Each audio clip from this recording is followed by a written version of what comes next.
누가복음 파노라마. 주제: 인자에 온 것은 잃어버린 자를 찾아 구원하려 함이니라. 누가복음에는 부활하신 주님께서 의심하는 제자들에게 성경을 해석해서 깨우쳐 주시는 대목이 나옵니다. 내가 너희와 함께 있을 때 너희에게 말한 바 곧 모세의 율법과 선지자의 글과 시편에 나를 가리켜 기록한 모든 것이 이루어져야 하리라 한 말이 이것이라 하시고, 이에 저희 마음을 열어 성경을 깨닫게 하셨다고 말씀합니다. 모세의 율법과 선지자의 글과 시편이라 하신 것은 구약성경 전체를 가리킵니다. 구약성경 전체의 중심 주제가 그리스도를 증거하는 데 초점이 맞춰져 있다는 것입니다. 주님은 성경을 구속사라는 맥락에서 설명을 해주신 것입니다. 그렇게 하였을 때에 저들의 눈이 밝아지고 우리에게 성경을 풀어주실 때에 우리 속에서 마음이 뜨겁지 아니하더냐 합니다. 그리스도의 증인들도 우리에게 맡겨주신 성경을 이렇게 사용해야 마땅한 것입니다. 다시 상기시키시면서 강조합니다만, 마태복음과 마가복음, 누가복음은 한결같이 너희는 나를 누구라 하느냐 하고 물으신 주님의 질문을 중간쯤에 배치하고 있습니다. 이를 분기점으로 하여 전반부는 예수가 누구신가를 증거하는 데 초점을 맞추고 있습니다. 즉, 예수가 하나님께서 조상들에게 약속하시고 여러 선지자들을 통해서 예언하신 메시아, 곧 그리스도라고 증거하고 있는 것입니다. 누가복음은 1장에서 천사가 마리아에게 보라, 내가 수태하여 아들을 낳으리니 그 이름을 예수라 하라 하고 전한 다음에 저가 큰 자가 되고 지극히 높으신 이의 아들이라 일컫을 것이요, 또 주 하나님께서 그 조상 다윗의 위를 저에게 주시리니 영원히 야곱의 집에 왕노릇 하실 것이며 하고, 그분이 바로 다윗에게 언약하신 대로 다윗의 위에 오르실 영원한 왕이심을 증거하고 있습니다. 마리아의 창가에서도 우리 조상에게 말씀하신 것과 같이 아브라함과 및 그 좌선에게 영원히 하시리로다 하고 아브라함에게 세워주신 언약의 성취임을 찬양합니다. 사가랴도 성령의 충만함을 입어 우리를 위하여 구원의 뿔을 그 종 다윗의 집에 일으켰으니 곧 우리 조상 아브라함에게 맹세하신 맹세라 하고 아브라함과 다윗에게 언약하신 메시아이심을 거듭 증거하고 있습니다. 이것이 복음서 전반부의 주제입니다. 그리고 복음서 후반부의 주제는 하나님의 아들 그리스도께서 왜 사람의 몸을 입으시고 이 땅에 오셨는가를 증거하는 데 초점을 맞추고 있습니다. 대속제물이 되시기 위해서라는 것입니다. 주님은 주는 그리스도시요 살아계신 하나님의 아들이시니이다 하는 베드로의 신앙 고백을 들으신 후에 그리스도께서 왜 오셔야만 했는지 그 사명을 비로소 말씀하셨던 것입니다. 이것이 복음서 후반부의 주제입니다. 그렇다면 왜 복음서가 4개나 되는가 하는 질문이 가능합니다. 그것은 마태는 유대인을 위하여, 마가는 로마인을 위하여, 누가는 이방인들을, 그리고 요한은 보다 신령한 면을 염두에 두고 기록했기 때문입니다. 또한 예수가 그리스도이심을 증거함에 있어 마태는 왕으로, 마가는 종으로, 누가는 인자, 즉 사람의 아들로, 요한은 하나님의 아들로 각각 부각시켜주고 있으며 4개의 복음서가 조화를 이루어 예수가 그리스도이심을 확고하게 증거하기 위해서 복음서를 4개나 주신 것입니다. 이는 마치 그리스도의 구속사역을 예표하고 있는 제사제도를 번제와 소제와 화목제, 속제제, 속건제 등 5대 제사로 설명해 주신과도 같습니다. 예수 그리스도는 인자로 오셨습니다. 누가복음에는 인자라는 말이 26번이나 등장합니다. 그래서 누가복음에 기록된 예수님의 족보는 인류의 시조 아담까지 소급해 올라가고 있음을 봅니다.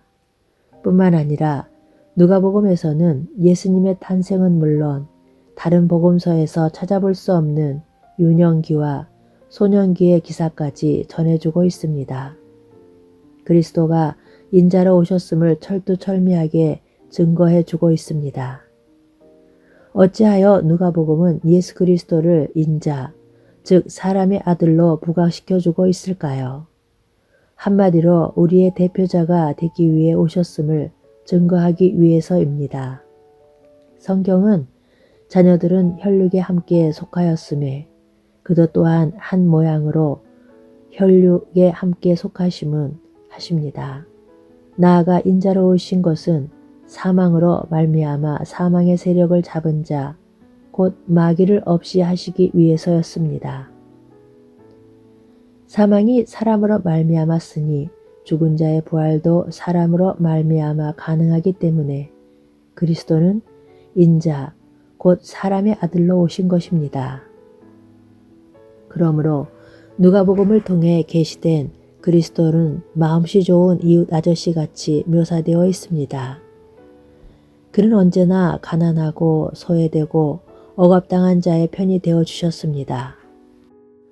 선한 사마리아인의 모습으로 자신을 나타내셨고 부자와 나사로의 비유에서는 거지 나사로의 위로받는 모습을 보여주시고 비난을 무릅쓰고 소외당한 삭개오의 집에 유하러 들어가셨습니다.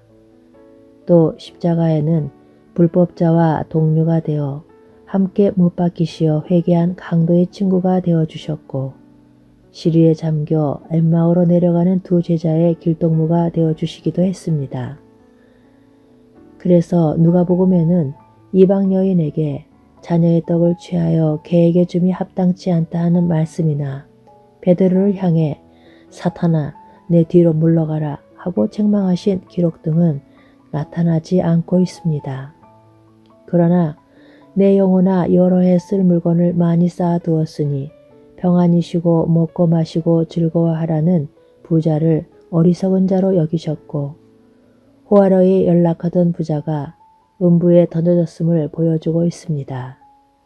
그러다 보니 예수님은 보라 먹기를 탐하고 포도주를 즐기는 사람이요 세리와 죄인의 친구로다 하는 비난을 받으셨고 결국에는 기록된 바 저는 불법자의 동료로 여김을 받았다는 예언이 응하였다고 말씀합니다. 실로 거룩하게 하시는 자와 거룩하게 함을 입은 자들이 다 하나에서 난지라 그러므로 형제라 부르시기를 부끄러워 아니하셨다는 그 말씀대로 미천한 우리들의 형제가 되어주셨습니다. 그러나 명심해야 할 점이 있습니다. 예수님은 모든 일에 우리와 한결같이 시험을 받은 자로되 죄는 없으시니라 하는 점입니다. 인자로 오셨다는 것은 우리의 기업물을 진적으로 오셨다는 뜻과 같은 것입니다. 왜냐하면 아담의 후예들은 죄값으로 하나님께 받은 모든 기업을 상실하고 말았기 때문입니다. 기업물을 자가 되기 위해서는 가까운 친족이어야 했고 능력이 있어야 했으며 자원해야만 했습니다. 주님은 이 모든 조건을 갖추신 분으로 오신 것입니다. 나를 보내서 포로된 자에게 자유를, 눈먼 자에게 다시 보게 함을 전파하며 눌린 자를 자유케 하고 주의 은혜의 해를 전파하게 하려 하심이라. 주님은 이 글이 오늘날 너희 귀에 응하였느니라 하고 말씀하십니다. 이는 영적 희년이 도래하였음을 선포하는 기쁜 소식이었던 것입니다. 그러므로 누가복음의 요절은 인자에 온 것은 잃어버린 자를 찾아 구원하려 함이니라 하신 19장 10절입니다. 이는 두 마디로 되어 있는데 첫째는 잃어버린 자를 찾아서 둘째는 구원하시려고 오신 것입니다. 이 점이 잃은 양의 비유, 잃어버린 드라크마의 비유, 탕자의 비유 등을 통해서 강조되어 있습니다. 그러면 잃어버린 자를 찾기 위해서는 무엇이 필요할까? 그러므로 누가는 벌써 9장 51절에서 예수께서 승천하실 기약이 차감해 예루살렘을 향하여 올라가기로 굳게 결심하시고 하고 말씀합니다. 왜 굳게 결심하셨다고 말씀합니까? 십자가를 지시러 올라가시기 때문입니다.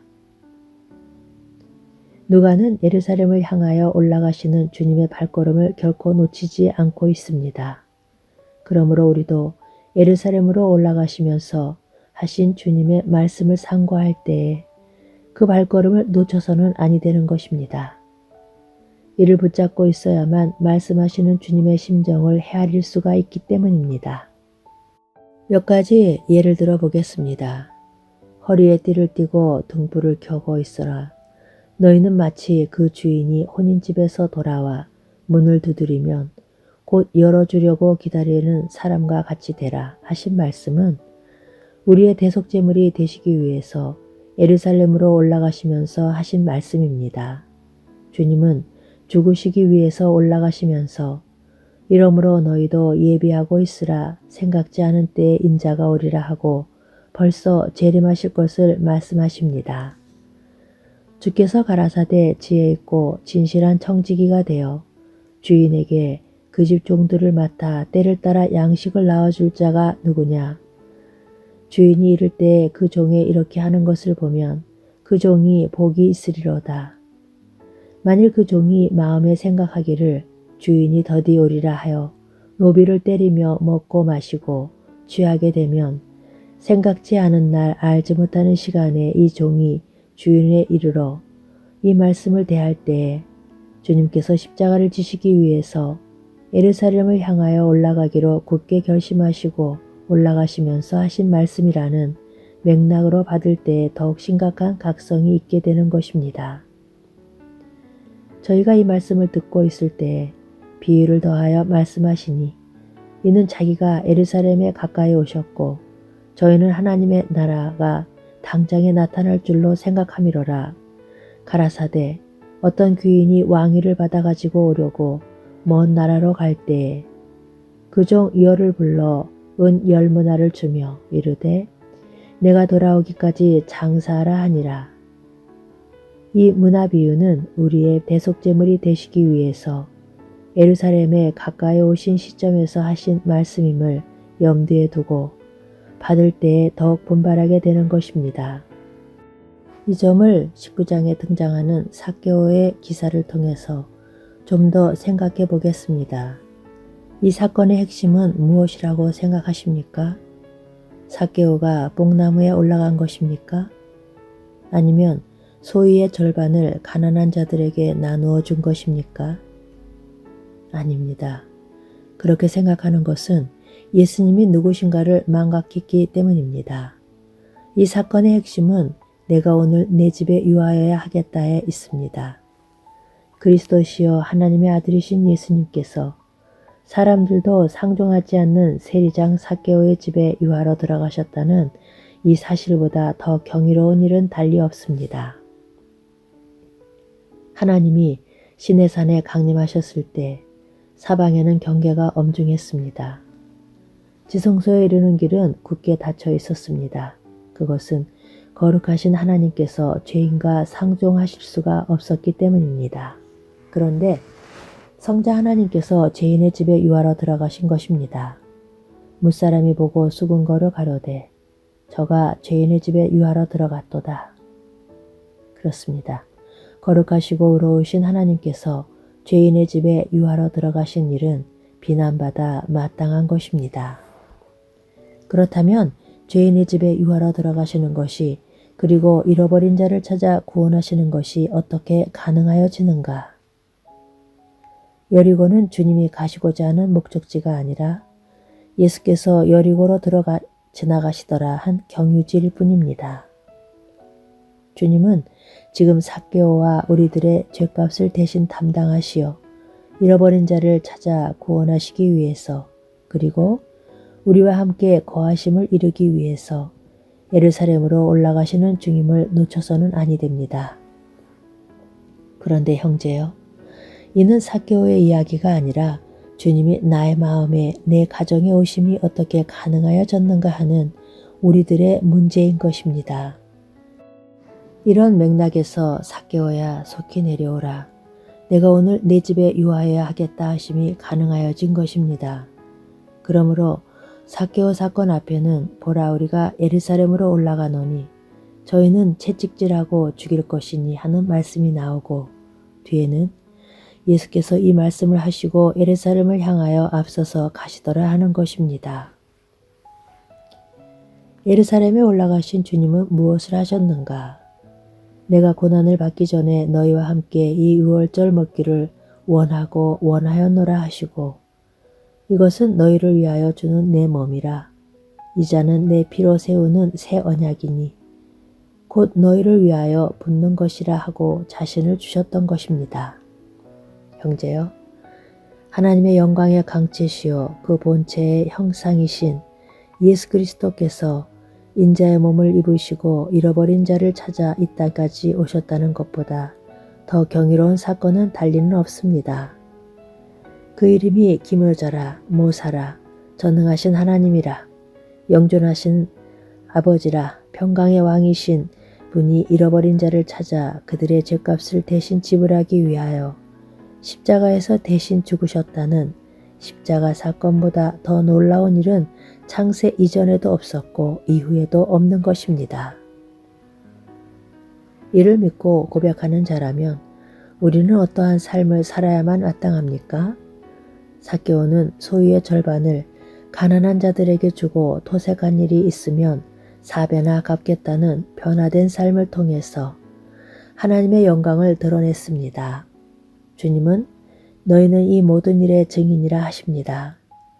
누가복음은 부활하신 주님을 만나고 저희가 그에게 경배하고 큰 기쁨으로 하나님을 찬송하니라 하고 마치고 있습니다. 기뻐하며 찬양하는 것과 변화된 삶을 통하여 하나님의 영광을 드러내는 것과 죽으시고 부활하심에 대한 증인됨이 구원받은 우리의 사명입니다. 아멘.